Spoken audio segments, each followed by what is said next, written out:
This is 99% Invisible. I'm Roman Mars. Do you remember airplane travel? Packing into a tin can with 200 other people all breathing each other's air? Well, these days, most of us are still avoiding planes. But in the before times, when we boarded a flight, we all received the same familiar set of instructions. For everyone's safety, now would be a good time to review the safety information card, which is in your seat pocket. If you've ever flown on a plane, you've been directed to study the plane's safety briefing card. Every passenger plane, commercial or private, has to have safety cards on board. And if you're like most people, you probably never bothered to examine it too closely. That is, if you've even looked at it at all. I always look at these things. As soon as I sit down on a plane, I pull out the safety card. Today, I'm going to be talking with producer Mo Laborde about why safety cards might be worth a closer look. Hi, Roman. Hi, Mo. So you're saying you always pull out the safety card? Yeah, I mean, what can I say? I just love airplane safety cards. Honestly, I think I love them like a little bit too much. I don't just look at them, I collect them. I've been collecting for about 10 years. 10 years. So when you say you collect them, what do you mean? Well, whenever I fly on the plane, I just snag the card and I put it in my backpack. So you just take them. Is that allowed? I actually don't. Is that a problem? It's a good question because it's technically not allowed, but I just have such a strong kleptomania for this one object. Today in my collection, I have about 300. That's cool. So why do you have 300 safety cards? I think it's that for me, I fell in love with them because they're like safety-themed comic strips. Like the outfits of the women are stuck in the 1960s. There are little girls wearing Mary Jane shoes and Bobby socks. And it's just the way they look is so fascinating to me. But more than that, like I am especially fascinated with the way that they depict a plane crash. Like it's this alternate version of events where there's no blood, there's no wreckage from the crash, right. Nobody's distressed, and their hair doesn't even get messed up. Like it's so obviously the opposite of what an actual plane crash would look like. Absolutely. When I see these cards, I always think of the movie Fight Club, where Brad Pitt's character is just outright mocks the way that people look on these cards. Emergency water landing 600 miles an hour. Blank faces, calm as Hindu cows. The illusion of safety. And then like later on, you see Ed Norton and Brad Pitt replace the normal safety cards with cards where everyone is like freaked out and panicking. Yeah, and I think that the Fight Club scene gets at something about how most of us think the cards aren't actually necessary. Like at some gut level, we just assume that if we're in a crash, everyone's gonna die.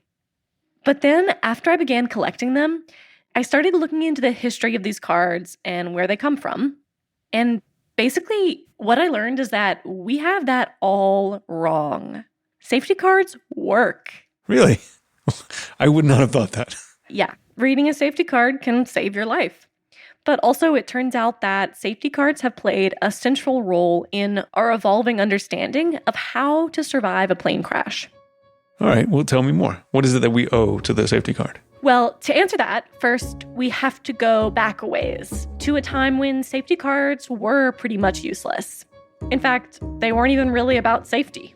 Because in the early days of passenger airplane travel in the 1930s, there was no regulation at all about what should go in the cards. And in the beginning, airlines had to convince people to get on planes because people were scared to fly. So the early cards were all about soothing passengers, selling them on the idea that air travel was safe and glamorous. And they were essentially just miniature versions of those travel postcards, like little advertisements for the airlines. So here, let me show you a really early card.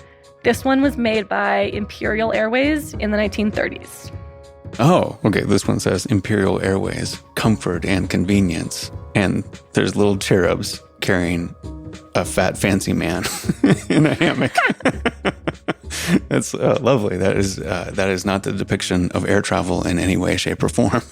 No, it's a fantasy. And if you open it up, all of the instructions pretty much it's all text. Okay, so here's some of it. Okay.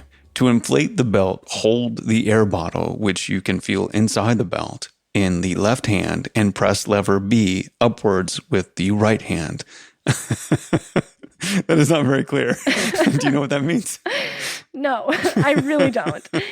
And sadly, this card is characteristic of the whole first wave of safety car design throughout the 30s and 40s. Yeah. And to be fair, by the mid-60s, things had improved a bit.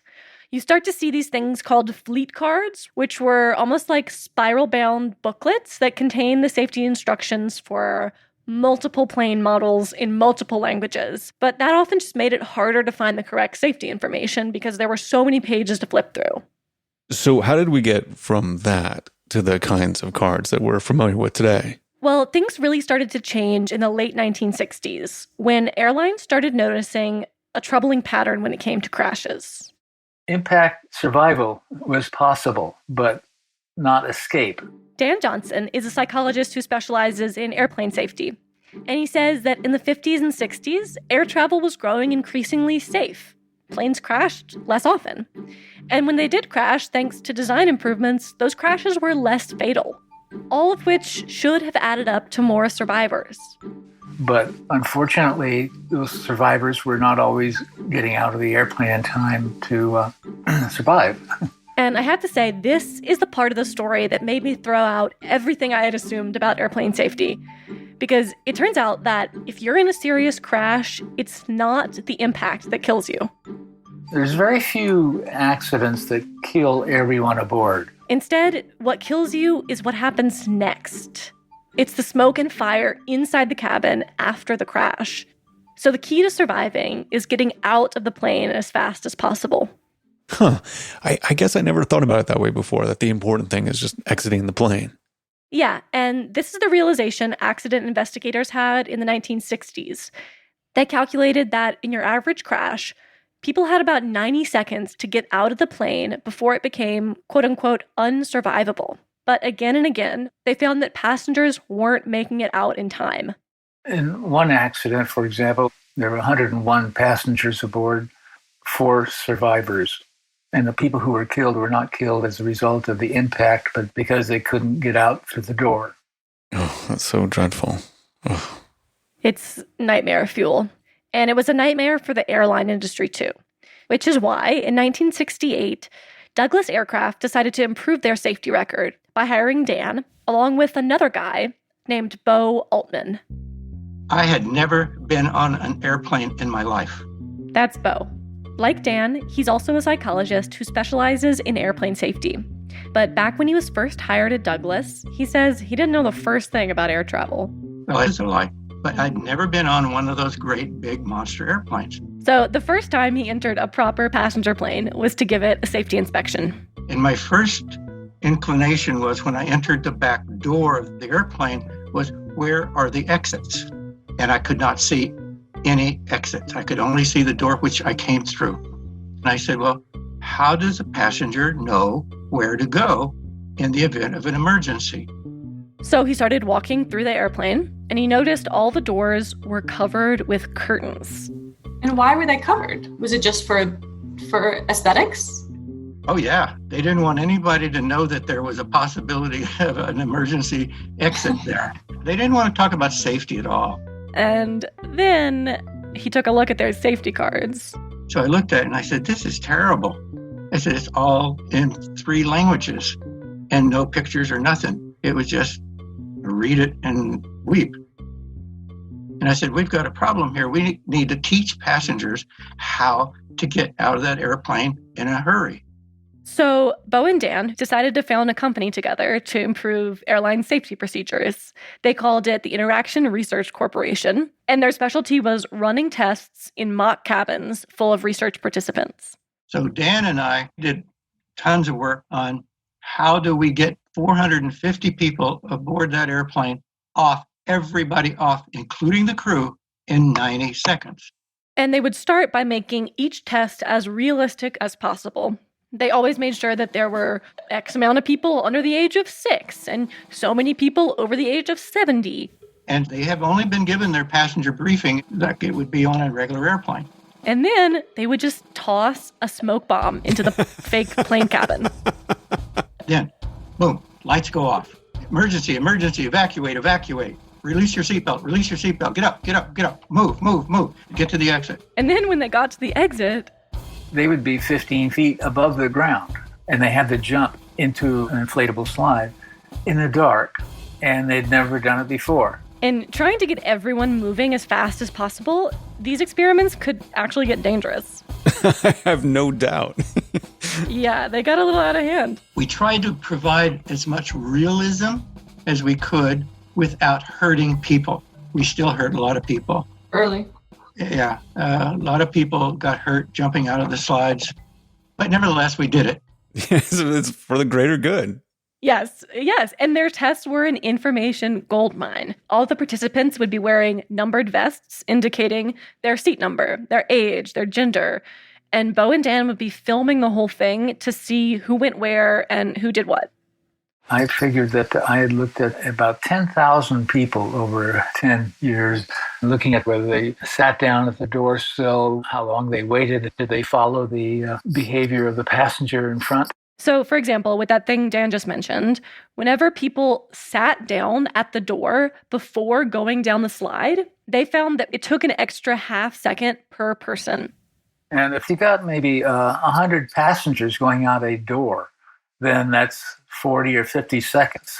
But if you need to get everyone out in 90 seconds, then 50 seconds is more than you can afford.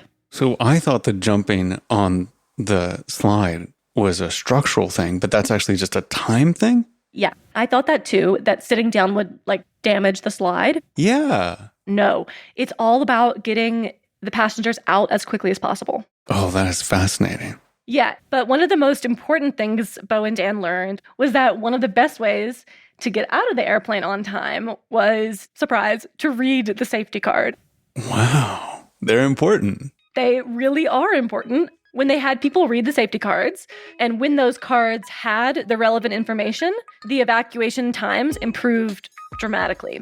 So they began applying what they learned in the experiments to the design of the cards. And we said, okay, how can we improve these? And then we said, no words, just pictures.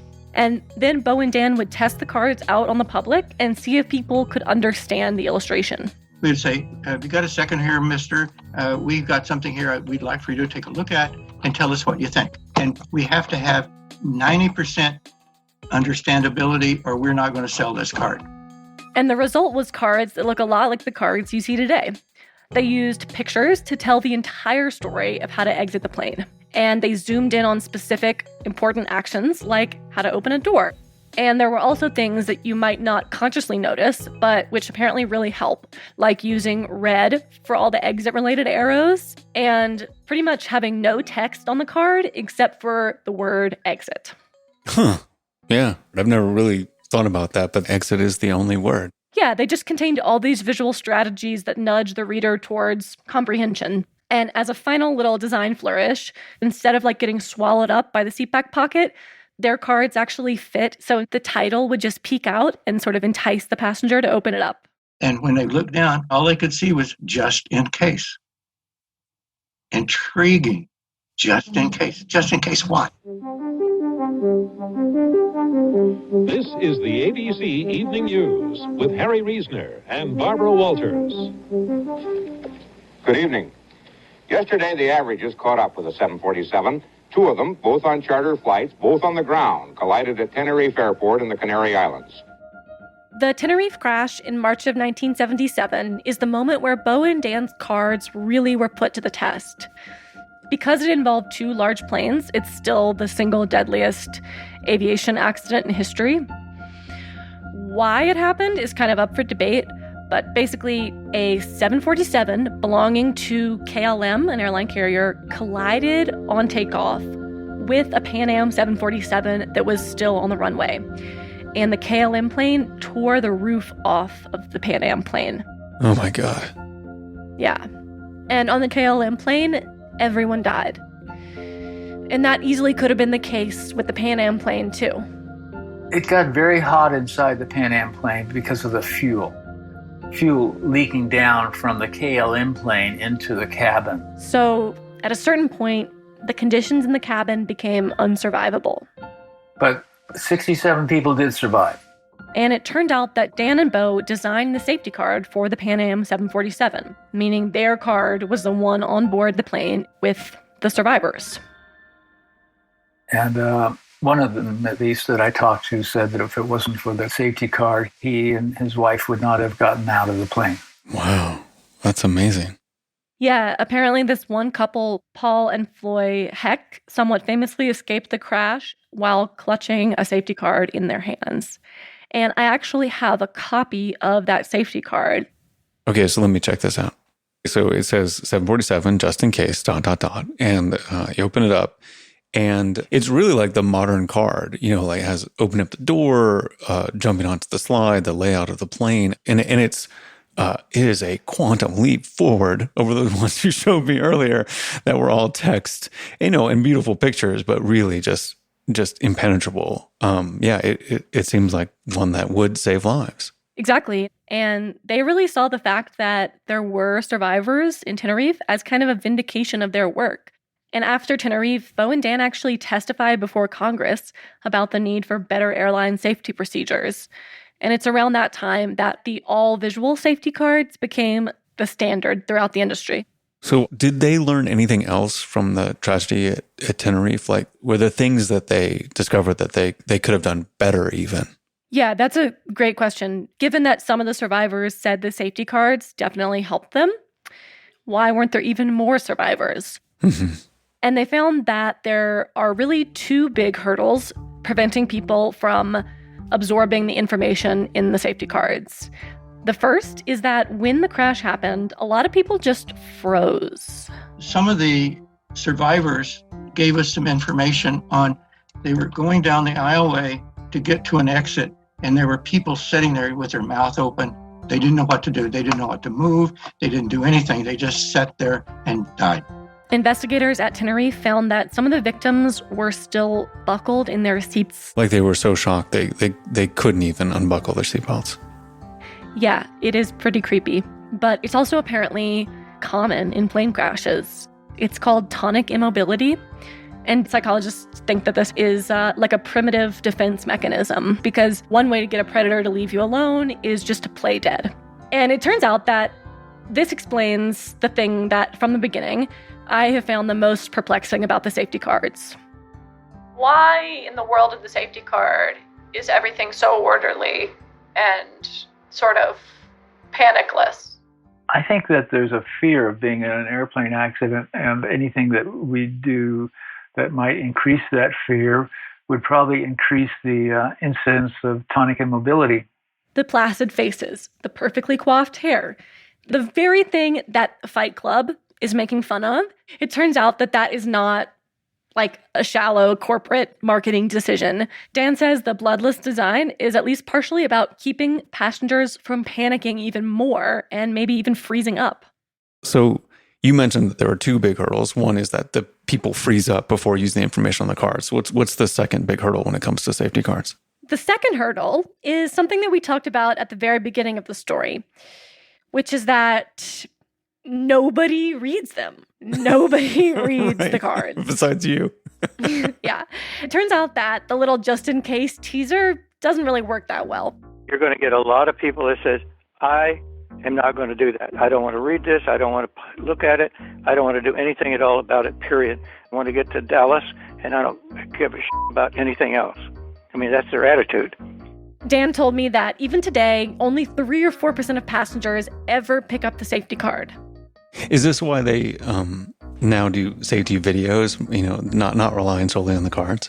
Well, the videos help up to a point, but even the briefing videos have their limits. Like, they work really well with first-time flyers, but they still fall flat, just like the cards, when it comes to frequent flyers. So you get the cards and you get the videos, and also things like the flight demonstrations. But I wonder if there's any other way to reach the most resistant passengers. Like, have they tried other things to inject the necessary information into people's brains? So there are some other methods that airline companies have tried to get passengers' attention, and they haven't gone that well. Bo told me about this one carrier, Eastern Airlines, that tried an experiment. They had everybody to come into the facility 15 minutes early, and then they had to go to this room, and they got the passenger safety briefing in the room. Then they went out of business. Bo says the cards, the demonstrations, the videos, they all help get more information across to more people. But in the end, the information will always hit this wall of resistance among passengers. We try to teach them. We try to encourage them. We do all those things, but people's attitudes stick, and you can't change that. You cannot change that. So you have to look at it and say, how many people can I trust to do what they're told to do? Probably 30%. 30%. But what do? You have to play the odds. That's all there is to it. So really, when it comes down to it, if I really want to survive a crash or some kind of problem on an airplane, the final step really rests with me. I have to watch the video. I have to read the card. Like, this is my responsibility, is take that final step. Yeah, and oh my God, I'm just cringing. Like, I feel like at the risk of turning this whole story into a PSA, it really is the truth that we all have to actively participate in taking our own safety seriously. And I love the cards. I just see them a little bit differently now. Mm-hmm. Before doing all this reporting, to me, they were just like physical laminated artifacts of people pretending to have control in a crisis. like they were endearing, because they were so futile, because they didn't matter. Yes, that's like the main reason that I took them from flights. But now, and I know I'm going to sound like a goody two-shoes saying this, but the next time I board a plane, I'm going to pull out the safety information card and I'm going to read it, note where the exits are, how to open the door. And then when I'm finished, I'm going to put it back in the seat back pocket and hope that the next person reads it too. When we come back, we'll talk to some of the people who actually draw safety cards for a living and find out why you really want them to do a good job after this.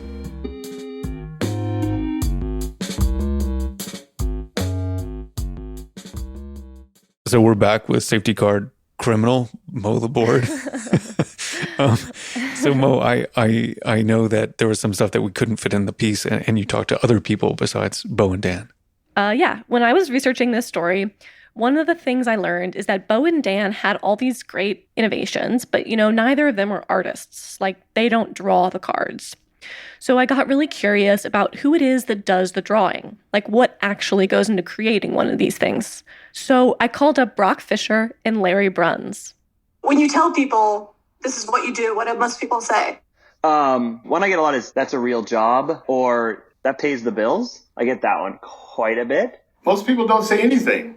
So the first guy you heard is Brock, and the second guy is Larry.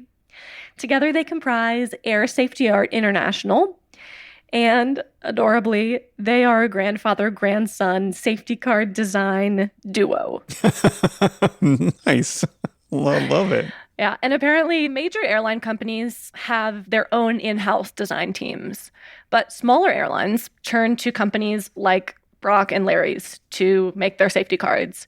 And they also do a lot of private jets and helicopters, which means that they have a lot of fancy clients, some of which they could tell me on the record and some of which they couldn't. Okay, yeah, I can tell you. I did Taylor Swift's Falcon jet. Really? Yeah, I don't know if it's the same one she has now, but I did one of Taylor Swift's briefing cards. Yes, I confess I was starstruck. I was very impressed. But even more impressive is that Larry is the guy who did all the drawings for Bo and Dan's first visual cards back in the 60s. Turns out he's Bo's brother-in-law. Oh, so this is like a family business. Totally, yes. Which means that Larry helped develop the classic safety card look. The retro clothes and the crisp, clean lines. And of course, no words. Words in a briefing card just kill me. And unfortunately, they're out there. And for the past few years, he's been teaching his grandson, Brock, all the secrets of safety card illustration. Oh, so, okay, we have to hear some secrets of safety card illustration. So what are they? I mean, what goes into designing a safety card that maybe I am not noticing?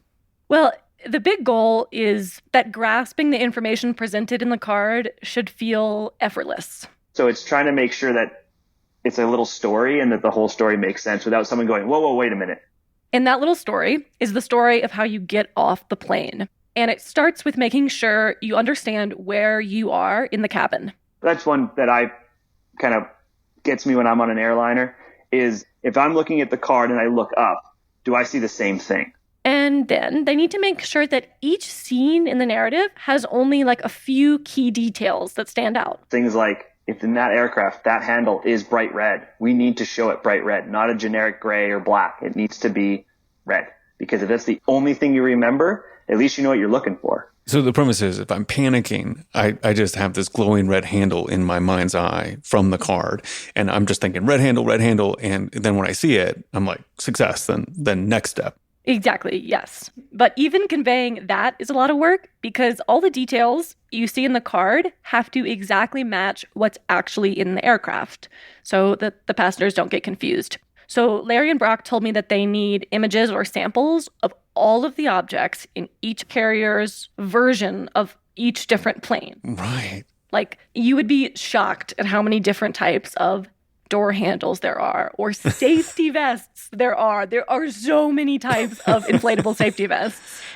Larry and Brock say they've drawn about 150 types of life vests and rafts. I had never really thought of that, but that's totally true. Yeah, that has to be exactly right, or it doesn't really do its job. Yeah. And the same thing goes for all the different actions that the passengers are expected to perform, because they need to accurately convey what each of those actions look like, but also feel like. When we draw people, we have them carry weight. Like we add muscle shape inside the lines. We kind of like show them bending and the creakles in the shirt so it looks like he's heaving this raft. So we create the illusion of mass and weight really quickly. And that means that they've also ended up with a vast library of customized character poses. So in the end, we probably have, I don't know, we've never done the math. There's got to be 1,000 different characters. And 985 of them are me. So...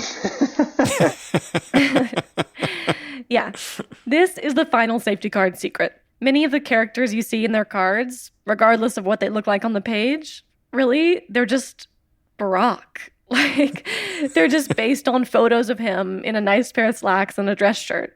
People actually like wise up to that. They'll start to look and be like, it's just the same guy in every situation on this card. That's so good. This is my favorite fun fact, because when Brock's body type won't do, they just recruit anybody, like their cousin, their spouse, their friend, to come put on business casual or like a flight attendant outfit and pose for the cards. We, for some reason, recruit waitresses from restaurants that we used to go to when we were in Bellingham. We ask them if they want to make an extra $100, and they usually say yes. Really? They just come over to my house and pretend to be a crash card model? Yeah, and they actually asked me if I wanted to be a safety card model. Oh my God. Did you say yes? Yes. I was like, of course. Yeah. Yes. It is super niche and super cool. They haven't had an order come in where they need basically a woman to do a very specific action yet. But when they do, I'll be there. Mo, this has been so much fun. Thanks so much. Thank you, Roman. 99% Invisible was produced this week by Mo Laborde, edited by Joe Rosenberg, mixed by Bryson Barnes, music by Sean Real. Delaney Hall is the senior producer, Kurt Kolstad is the digital director. The rest of the team is Christopher Johnson, Emmett Fitzgerald, Chris Berube, Vivian Leigh, Katie Mingle, Abby Madon, Sophia Klatzker, and me, Roman Mars. Special thanks today to Johan Pill, who we spoke to for this story about the history of safety car design, but whose voice we didn't get to include. Some of the images Mo and I looked at are actually from an incredible book he put together with co-author Eric Erickson. It's called Design for Impact, and it contains images of safety cards from different periods all over the world. It is an absolutely gorgeous book, and it's just so much fun to flip through. If you want to check it out, we'll have a link on our website, 99pi.org.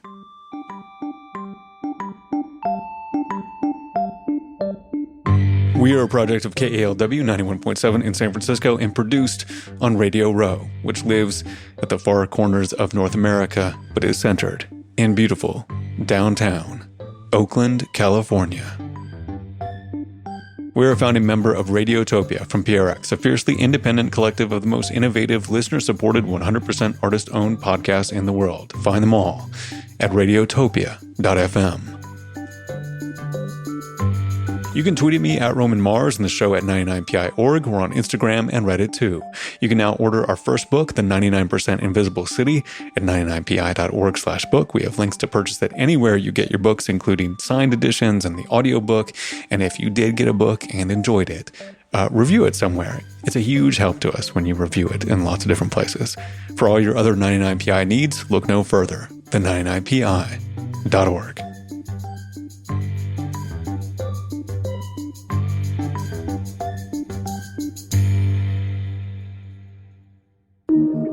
Radiotopia.